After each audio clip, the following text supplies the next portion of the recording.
Angkatan Laut Rusia kini mengumumkan penggunaan kapal selam terpanjang di dunia K-329 Belgorod. Kapal yang dijuluki sebagai kapal selam kiamat tersebut dilengkapi Poseidon hingga torpedo nuklir yang bisa membawa tsunami dahsyat.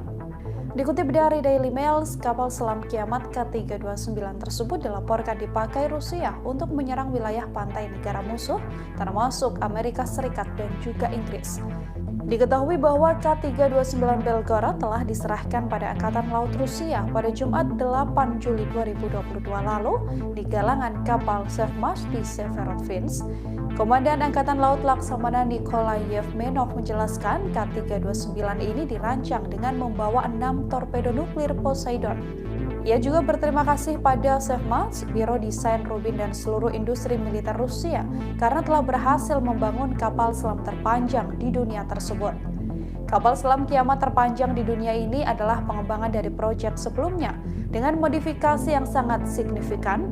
Lambung kapal selam ini juga diperpanjang dan memungkinkan Belgorod membawa drone bawah laut hingga kendaraan penyelamat laut dalam atau DSRV.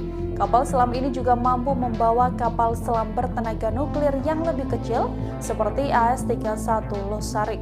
Institut Angkatan Laut Amerika Serikat menjuluki kapal ini sebagai kapal selam kiamat karena dipersenjatai dengan torpedo nuklir strategis seukuran bus sekolah